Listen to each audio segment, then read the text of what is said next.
Eh, Damos gracias a Dios nuevamente por esta maravillosa oportunidad que nos da de poder hablar de su palabra. Realmente haber sido tomados en cuenta por Dios para poder hablar de Él, de su palabra, eso se llama misericordia. Sabemos que no lo hemos hecho porque somos competentes ni por la preparación que tenemos, sino porque ahora más que nunca entendemos que el llamamiento viene de la presencia de Dios. Dios usa a quien Él quiere y Dios capacita a personas así como yo muchas veces para avergonzar a las eminencias y mostrarle al mundo que hay esperanza. Bienvenidos ustedes también que nos escuchan, que nos ven y que se han enlazado con nosotros, pues esto también es algo maravilloso que Dios está haciendo con muchas personas que no nos conocíamos, a las cuales sigue cumpliendo una promesa que el Señor me hizo hace 35 años y que nunca se me va a olvidar. Cuando el Señor me invitaba para que yo recibiera a su Hijo amado Jesucristo en mi corazón, una de mis excusas fue: Señor, voy a perder a todas mis amistades. Y oigo la respuesta del Señor, habló a mis pensamientos y me dijo: de ahora en adelante no tengas pena, no te preocupes, porque yo no te voy a dar amigos, sino que yo te voy a dar hermanos. Y a donde quiera que tú llegues, vas a conocer a un pueblo. Y creo que eso se sigue cumpliendo. He tenido la oportunidad de conocer a nuevos hermanos a través de las redes, a través de estos medios. Y desde ese día Dios se ha encargado de cumplir conmigo aquello que un día me dijo y que yo desconocía. Así que, bienvenidos. Queremos orar por sus peticiones, queremos orar por sus necesidades y por lo que usted está pasando. Quiero decirle fortaleza en el Señor. Que Dios derrame de su fuerza en usted.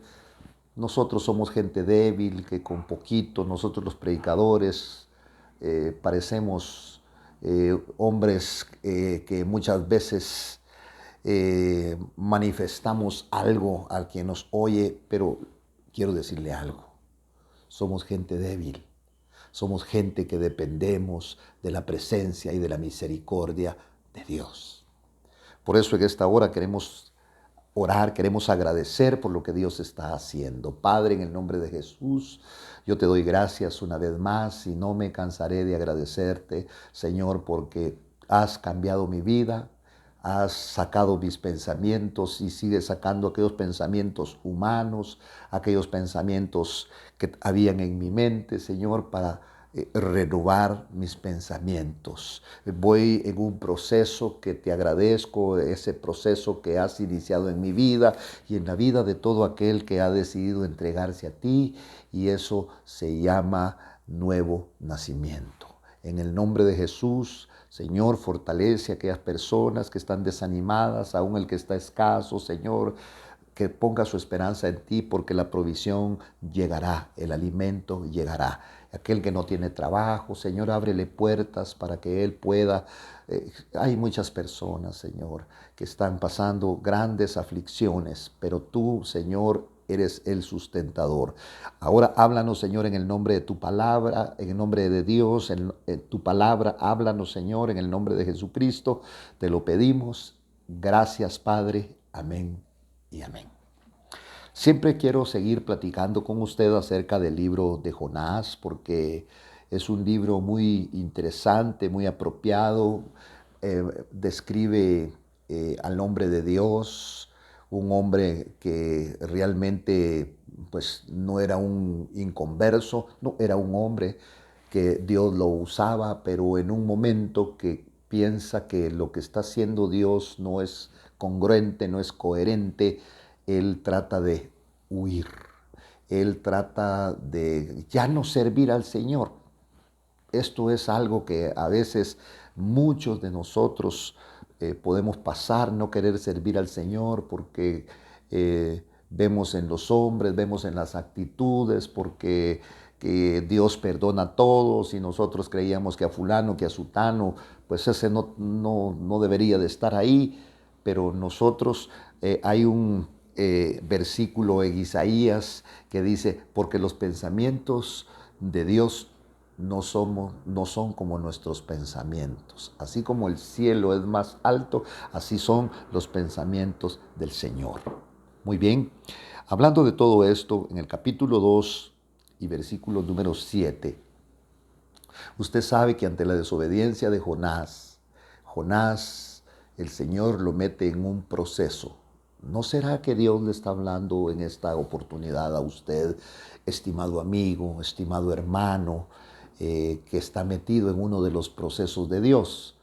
Porque hay gente que predica la palabra y que realmente todo lo deduce y señala a Satanás, pero hay procedimientos que Dios usa y que permite para que el hombre, para que el creyente vaya siendo fortalecido, para que el creyente ponga única y exclusivamente su confianza en el Señor. Oiga esto, versículo 7, cuando en mí desfallecía mi alma, lo de adentro, donde se albergan las pasiones, donde se albergan los sentimientos, cuando en mí desfallecía mi alma.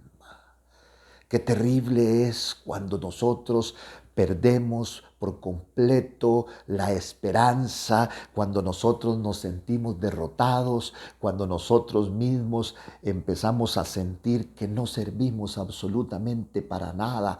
Estas son situaciones que el diablo aprovecha. Cuando nosotros venimos y miramos alrededor y decimos, nadie me ama, nadie me quiere, no le importo a nadie yo en esta vida, pero yo quiero decirte, detente, porque tú eres muy importante para el Señor. Tú no sabes por qué por personas así como tú y como yo, Dios mandó a su Hijo amado Jesucristo para que todo aquel, no que sea evangélico, no que sea budista, no que sea mormón, no que sea testigo de Jehová, no que sea católico, sino para que todo aquel que en Él cree no se pierda, mas tenga vida eterna. Y entonces Jonás, el profeta de Dios, el ministro de Dios, cuando en mí desfallecía mi alma, servidores del Señor, predicadores de justicia, que muchas veces quieren abandonar y otros que han abandonado el camino del Señor. Tú que servías al Señor porque dijeron algo de ti, porque te señalaron, porque no fuiste agradable, decidiste ya no servir al Señor. ¿Y sabes qué hiciste? Le echaste la culpa a todos esos. Y no sabes que Dios estaba haciendo un trabajo contigo y ante este examen reprobaste. Cuando en mí desfallecía mi alma, eso es la fragilidad del hombre. Cuando vemos un milagro, cuando vemos una respuesta, cuando vemos algo bonito, el hombre se crece. Cuando el hombre logra una meta, cuando el hombre bate un récord, se siente la persona más grande del mundo. Pero ahora este profeta que había profetizado del Señor, ¿y sabe cuál era la recompensa de estos profetas de Dios? La recompensa no era que se tomaran fotos con él, la recompensa de los profetas de Dios era que se cumpliera la palabra del Señor, que no fueron a hablar mentiras, que no fueron a decir cosas que no habían recibido del Señor, porque en la Biblia hay falsos profetas y hay verdaderos profetas, como lo hay ahora en este mismo instante en el cual nosotros estamos viviendo. Cuando en mí desfallecía mi alma. Oiga, ¿por qué dice en el siguiente párrafo, del Señor me acordé? ¿Por qué? Porque se había olvidado de Dios. ¿No será que eso está pasando contigo? Que te has olvidado de Dios. Porque no es recordarlo, no, es no hacer lo que Dios te propone que tú hagas. Este hombre estaba huyendo de la presencia del Señor. El Señor le dijo, vas a ir a la derecha, y él se fue a la izquierda.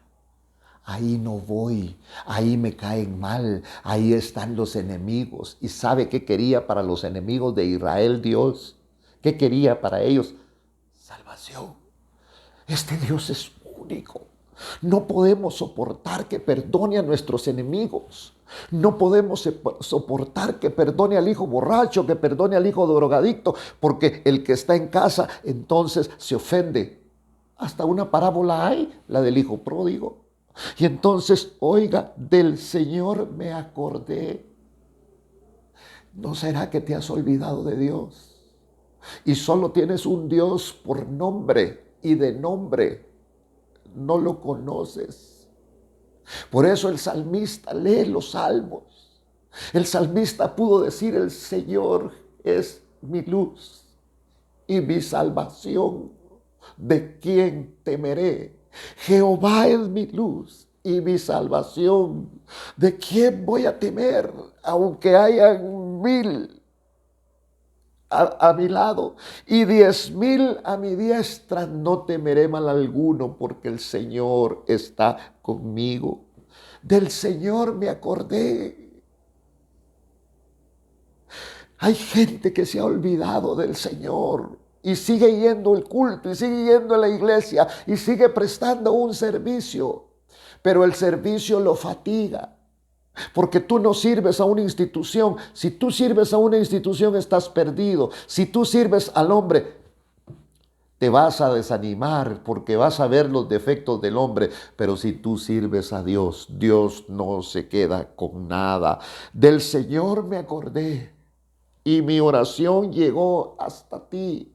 Empezó a orar, había perdido la comunión con Dios, había perdido la comunicación con Dios, había perdido el número telefónico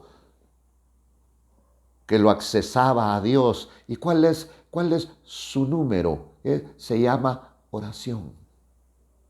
Ese es el número, oración. Clama a mí y yo te responderé y te voy a mostrar cosas grandes y maravillosas que todavía no han bajado a corazón de hombre. Y cuando hablas con Dios y estás ahí y bajan aquellas cosas a tu corazón, cosas, amigo, cosas, hermano, que dice que ojo no vio, vas a empezar a ver cosas tan tremendas que cuando realmente se las compartas al hombre, se van a reír y se van a burlar de ti y van a decir, está loco. Y cuando empieces a oír cosas que oído no oyó, porque esas son las cosas que Dios tiene para quienes, para los que le aman, porque los que le aman se dan, porque los que le aman están prestos a Él. Y esas son las cosas que Dios tiene para aquellos que le aman, las cosas del Espíritu, las cosas que vienen de la presencia de Dios, las cosas que no puedes obtener en un seminario, las cosas que no puedes tener en una escuela teológica, son las cosas que Dios tiene. Entonces dice, y mi oración llegó hasta ti. ¿Dónde estaba Dios? Estaba en su santo templo. Oiga, con nuestras palabras podemos entrar al templo del Señor. Y el Señor en medio de la alabanza, porque ahí en Apocalipsis habla que los 24 ancianos y que los ángeles y que los seres que están alrededor de él le alaban y dicen, santo, santo, santo, santo es el Señor. Y hay alabanza y hay algarabía en aquellos seres que están glorificando al Señor. Pero dice aquí, y mi oración llegó hasta ti. Y el Señor en medio de aquella algarabía, no bulla, en medio de aquella algarabía, en medio de aquella fiesta, porque ¿cómo se debe de sentir uno en la presencia de Dios? Alegre, conmovido. Si hay quienes les regalan una tarjetita y tal vez es de un ministro, no cristiano, Algunos guardan una camisola donde le pusieron el autógrafo. Un deportista grande que a estas alturas probablemente ya murió. ¿De qué nos sirve todo eso?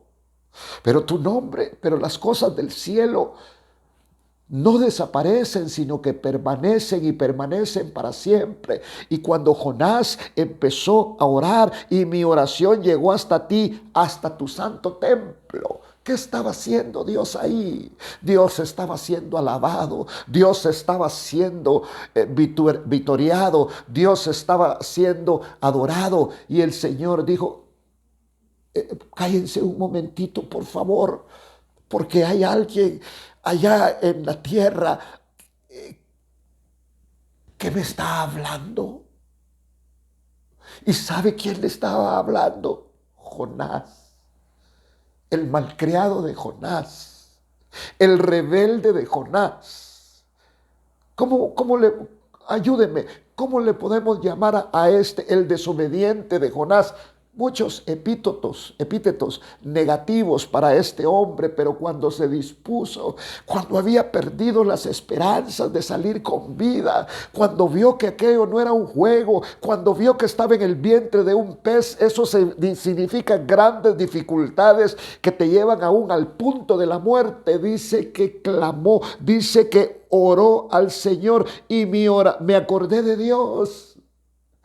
Así como cuando estás en grandes problemas y de repente te acuerdas de un amigo que puede ayudarte, pues hay alguien y resulta que cuando vas a buscar a ese amigo, a ese familiar, en ese momento tal vez no te pueda ayudar, pero hay alguien que siempre te va a ayudar y Él se llama Jesucristo. Por eso dice acá, del Señor me acordé. Dijo, pero yo ¿qué estoy haciendo aquí? Si yo tengo a alguien que me ama, yo tengo a alguien que me ha respondido, yo tengo a alguien que me ha sacado de dificultades, yo tengo a alguien que realmente me ha proveído, yo tengo a alguien que me ha salvado de enfermedad, yo tengo a alguien que me ha salvado de mis enemigos. Voy a clamar a Él, voy a acudir a Él. Y empezó a orar y la oración llegó hasta el Señor. ¿Dónde estaba Dios? ¿Dónde estaba? En su santo templo. Pero no estaba llorando, no estaba amargado, estaba en fiesta. Porque en el cielo la palabra dice que no hay dolor, que no hay llanto, que no hay enfermedad, que no hay tristeza. Entonces dígame cuál sería el estado. Me quedo parco, me quedo corto, me quedo limitado para poder mencionar todo esto. Y mi oración llegó hasta ti, hasta tu santo templo. Como aquella madre que en medio de un montón de muchachitos detecta que es su hijo el que está llorando y dicen, perdonen, voy a ver porque mi hijo está llorando, pero ¿cómo sabe si hay un montón de muchachitos? No, es mi hijo. Y ya conoce el timbre de esa vocecita. Así es el Dios del cielo. Conoce el timbre de tu voz. Conoce tu llanto, conoce tu gemido y dice, y mi oración llegó hasta ti, hasta tu santo templo. ¿Cuánto hombre, cuántas personas en medio de la necesidad? Dios en este momento no está viendo si le fallaste. Dios en este momento no está viendo si eres un buen cristiano, pues tal vez no le hablo a los buenos cristianos, le hablo a los malos cristianos.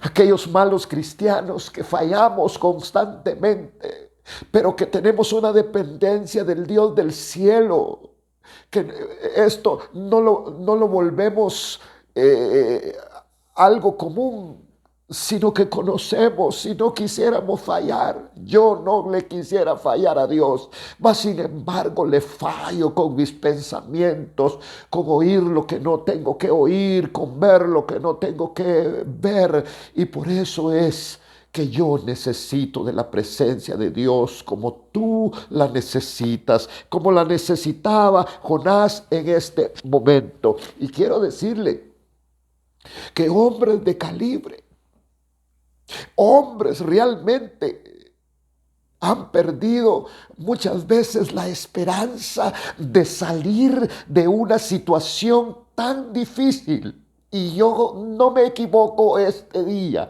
yo no me equivoco en este momento, porque Dios me certifica que le estoy hablando a una o quizá a más personas que se sienten abatidas, que se sienten derrotadas. Pero te digo, detente, porque tienes a un Dios grande. Por eso el apóstol Pablo, allá en la segunda carta a los Corintios, en el capítulo número 1, dice la palabra. Permítame, yo quisiera, sin lugar a equivocarme, algo que me ha impresionado siempre y me sigue impresionando. En la segunda carta a los Corintios, Pablo habla del Dios, oiga, de toda consolación. Ese es el Dios que Pablo conoció, el Dios de toda consolación. Y dice, bendito sea el Dios y Padre de nuestro Señor Jesucristo, y Padre de misericordias, y Dios de toda consolación. ¿Quiénes son los que necesitan consolación? Somos los derrotados, somos los oprimidos, somos los que muchas veces hemos fallado y nos sentimos desconsolados. Y entonces es Padre de toda consolación, el cual nos consuela en toda. Oiga, utiliza la palabra todo. ¿Qué es todo? Es uno, dos, tres, cuatro. No, es todo. Todo, el Dios de toda tribulación, el Dios que nos consuela en toda tribulación nuestra. ¿Para qué? ¿Para qué me ha consolado Dios? ¿Por qué le cuento yo? No de mis hazañas, sino de las cosas maravillosas que ha hecho Dios. No ponga su mirada en el hombre, póngala en el Dios del cielo. Extraiga del hombre que está diciendo algo, lo que dice de parte del Señor. Entonces dice, ¿para qué? ¿Para qué? Para que nosotros podamos consolar a los que están en cualquier aflicción, con el consuelo con que nosotros mismos somos consolados por Dios. En la Biblia no hay grandes hombres. En el Evangelio no hay grandes hombres. Solo hay hombres llenos de la presencia de Dios, y eso los hace diferentes. Podríamos decir, es un gran hombre de Dios. No, era un hombre lleno del Señor, porque así como los sufrimientos de Cristo son nuestros en abundancia, mire, así también abunda nuestro consuelo por medio de Cristo. Pero si somos atribulados, ahí está la angustia, ahí está el miedo, ahí está el temor. Es para vuestro consuelo, Pablo está hablando. Si yo he sufrido tribulación, persecución, angustia, escasez, pero estoy predicando la palabra del Señor, ¿para qué es? No para que se tomen una foto y pongan el héroe. No, yo no soy ningún héroe. ¿Sabe quién es el héroe verdadero? Se llama Jesucristo. Es el único que ha vencido a la muerte. Es el único que ha bajado al infierno y ha salido de ahí y resucitó. Y ahora está sentado a la diestra de Dios Padre y venció la muerte. Y entonces dice, porque si somos atribulados es para vuestro consuelo y salvación. Si no, no podemos hablar de la grandeza de Dios. Si no, no podemos hablar de que por lo que usted se está quejando hay solución. ¿Y quién tiene la solución? El Señor. Pero ¿qué debe de hacer usted? Rendirse. No es llevar su dinero, no es llevar dádivas, porque es más fácil sacarse de la bolsa un billete que rendirse, que cambiar de vida. El cielo no se compra, el cielo no se gana, es por misericordia. Y entonces dice acá, pero si somos atribulados es para vuestro consuelo y salvación. ¿Lo entendía Pablo? O si somos consolados es para vuestro consuelo, que obra al soportar las mismas aflicciones que nosotros también sufrimos. Si usted nunca ha tenido hambre, mi estimado hermano, pues gracias a Dios, usted no va a entender a uno que le dice que le duele el estómago porque no ha comido nada. Usted no lo va a entender. Si usted no ha pasado por tribulación, usted no sabe lo que es la tribulación, no va a entender aquel. Pero todos aquellos que hemos sido borrachos, que hemos sido pendencieros, que hemos sido orgullosos, sabemos lo que es rendirse a los pies de Cristo. Y entonces, dice el apóstol Pablo, porque no quiero que ignoren, hermanos, acerca de nuestra aflicción sufrida en Asia, porque fuimos abrumados sobremanera, más allá de nuestras fuerzas, de modo que hasta perdimos la esperanza de salir con vida. Oiga, el perito arquitecto, frustrado. ¿Y la fe, pues? No. Si todos los que usted ve predicar lloramos un momento como que si fuéramos niños desconsolados cuando no encontramos la solución a una situación difícil que estamos pasando, pero hemos aprendido a derramar lágrimas delante de la presencia de Dios. El apóstol Pablo habla de que fue abrumado sobremanera hasta llegar a perder las fuerzas y la esperanza de salir con vida. Pablo, el perito arquitecto de la iglesia, el que fue llevado hasta el tercer cielo. Oiga, ahora está viniendo y se está desnudando. De hecho, dicen, dentro de nosotros mismos ya teníamos la sentencia de muerte, a fin de que no confiáramos en nosotros mismos, sino en Dios que resucita a los muertos. Porque a veces empezamos a confiar en nosotros mismos, nuestra carnota, yo puedo, yo hago, y entonces el cual nos libró de tan gran peligro de muerte y nos librará, y en quien hemos puesto nuestra esperanza de que Él aún nos ha de librar. Porque por eso Pablo está hablando de esta situación que perdió aún la esperanza de salir con vida. Por eso, hermano amado, no es una vergüenza, amigo querido, para usted confiar en el Señor, porque Dios está con nosotros. Quiero terminar en el libro de Jonás, donde estábamos. Dice acá, los que confían en vanos ídolos, su propia misericordia abandonan. Mas yo con voz de acción de gracias te ofreceré sacrificios. Lo que prometí, pagaré. Hay cosas en el Evangelio. ¿Prometiste algo al Señor? No hagas la promesa de los necios. La promesa de los necios prometen y no dan nada. El que promete algo a Dios, dice la palabra, no te tardes en cumplirlo. Mas yo con voz de acción de gracias te ofreceré sacrificios de alabanza. Lo que prometí pagaré, porque la salvación es del Señor. Estaba arrepentido Jonás. Chupó, se emboló, se drogó, se prostituyó. Estaba arrepentido. Huía de la presencia de Dios. No hay pecado tan grande que desobedecer a Dios. En el nombre de Jesús. Yo te pido en esta hora, en el nombre de Cristo, tú que me estás oyendo. Si tú estás alejado del Señor, reconcíliate con Él. Si tú no le conoces, ¿cómo puedo hacer yo? Repite esta oración y dile, Señor Jesús, te pido que me perdones por la vida que he llevado y por todos los pecados que he cometido en mi vida.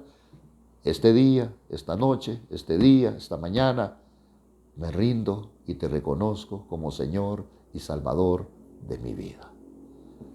Señor, yo te ruego en el nombre de Jesús por las personas, por los oyentes, por tus hijos, Señor, para que escuches sus peticiones. En el nombre de Jesús, gracias, Señor. Amén y amén.